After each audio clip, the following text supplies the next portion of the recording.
Basically, in reggae, you have the bubble and the skank, which is that piano part that a lot of people think is steel drums. And so that's kind of the heartbeat along with the drum and the bass, right? Okay. On top of that, the keyboard player has to play different like melodies, different leads and all that.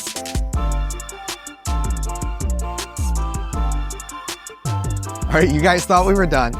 I kind of thought we were done. And the mic reminded me, we forgot one of the coolest parts. So here's a bonus video for you guys if you've been following along at home. Man, we've just had so much fun walking through how a reggae band uses playback, how Michael's using playback to control his keyboards. This sits somewhere in the middle, right? Because Ableton is controlling your keyboards, but Ableton's sending MIDI to your keyboards, right? And so this is a bonus kind of pro level tip. I've never done this. When you explain it to me in the community, Michael's a From Studio to Stage member. And so I remember he posted in our All Access community. Showing that you did this. And at first I went, okay, you know, I get it. That's cool. But I didn't really fully get why until we started talking. You hopped on a coaching call and explained what you're doing. And I went, whoa, that's genius. So first, let's talk about the bubble, what this bubble is. You know, there's two things I know about reggae music. One, the song is actually called Three Little Birds. And number two, now I know about the bubble. But explain to those that are not as sophisticated as I am in reggae music what the bubble is. Now let's talk about how you're using Ableton to achieve the bubble. Yeah, so basically in reggae, you have the bubble and the skank, which is that piano part that a lot of people think is steel drums. And so that's kind of the heartbeat along with the drum and the bass, right? Okay. On top of that, the keyboard player has to play different like melodies, different leads and all that. And so the first thing to go is the reggae bubble, which is that organ part that you hear in tracks. It kind of goes, ooh, wah, ooh, wah, ooh. It almost sounds like a heart beating, you know? And so that really takes the song, and when you take it out, you kind of feel like you're losing something, right? And so originally when we started playback, I had the audio stems from our record, and I would just, you know, wherever I had to take the bubble out, I would put that back into the audio. But we don't really tour at the front of house too often. Sometimes we do, you know, it's kind of up in the air. So I really wanted one consistent sound to the front of house. So when I started this, I originally was like, okay, maybe I'll just send MIDI into Ableton, put a plugin in there. But then I'm like, that's not Will Doggett approved. You know, I don't want to use the plugin. Plus, you know, I already have these great patches on the Nord. So what I did instead is if we hop into Ableton here, pre-recorded MIDI tracks. And I suggest if you can to do this along with the band to get the feel. And there are a couple songs that I didn't, and I noticed live, it wasn't quite there. So definitely if you can do it with the band, I would prefer that. And so if you see right here, that's basically the MIDI track that I recorded. And then if we zoom out, you can see I put it in at the top, and then the whole song, I don't really need it. And then towards the end, I put it back in.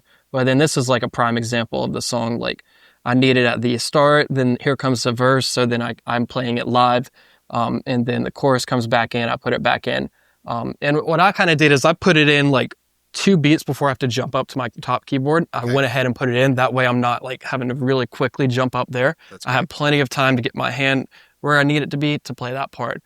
And so really this goes for any music. You know, if you have, you know, multiple keyboards set up, you know, the only thing that you really have to worry about is that you're not playing on the keyboard when Ableton's sending MIDI back into it. So you know, if there's parts that, you know, you can't play them all at the same time, you can go ahead and pre-record them, put them in where you need them, and send them to the keyboard that you want them to come out of. That's great. And so this also goes back to having the patch changes, because originally I wasn't going to send patch changes to this keyboard because in the set, I only have to change it once or twice. But then I was thinking, I'm like, well, if I'm on my electric piano and those MIDI tracks send in, say I forget to change the patch, right? Then you hear that on an electric piano, it's not going to sound too good. So that they both go together so that you're on the right sound. And then you have basically you playing into Ableton playing for you. So workflow wise, basically the way we could accomplish this is pull up our session, our locked arrangement of our song. I love that you said, if possible, do this with the band playing, so you get the feel of it. Absolutely. Then you record the entire song, you playing that part. And then like we see in Ableton, you just went through and deactivated the bits of the clip that you're playing live, right? That you don't want that to play. For this, I took kind of the best part that I got, like the best one that I got, and I then just looped it because it's got the feel. This is the part that just has the feel. Got it. So I just took that and then I looped it, and then just deactivated the parts that I don't need.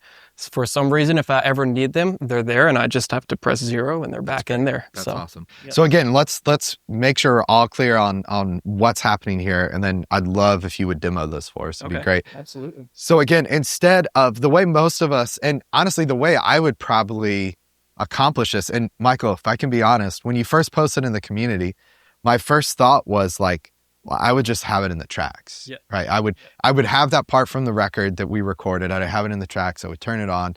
I would turn it off. The problem with that, and you've already said this, and I know I just want to reiterate before we get in, is you're playing live, and that's one level, and that's one feel, and that's one vibe.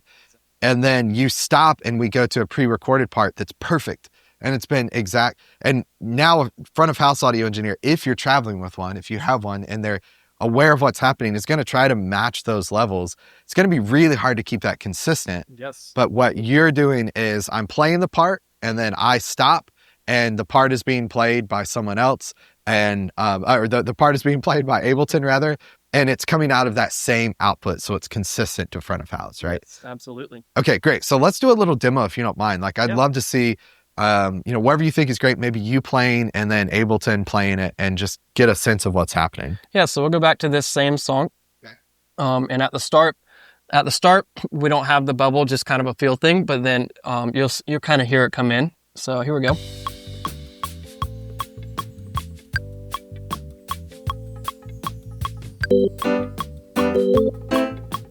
Chorus, 2, 3, 4. It's too late. Turn back the hand. And if we take that back to our organ part, that's the organ playing. Nice. And that's coming out of, that was the top keyboard that was doing organ, is that right? Or the Nord. Okay. Yeah, so I'm playing an organ lead on here. Okay. But then the Nord's playing that rhythmic organ that you hear. Nice. That's awesome. Yes. That's awesome. Yeah. That's killer, Michael. I love that. It's a great tip. It's a great way for us to keep consistency across our keys parts, to make life easier for our front of house audio engineer, which is great. Absolutely. So, Michael, man, thank you so much. It's been fun. Been a good hang, as always, and hope you guys enjoyed this. And I'm glad Michael was like, we're going to show them the bubble. So there you have it. Secret sauce of reggae is the bubble. Again, if you guys are in a reggae band, you want to see how to use Ableton as a reggae band, check out one of our previous videos. If you're a keys player, gosh, so much gold that Michael shared. And so super grateful, appreciative for his time, and appreciative and thankful for your time, for sticking around and watching. If you want to see more content like this, make sure to hit the subscribe button. We'll see you on the next one. Take care, everybody. Bye.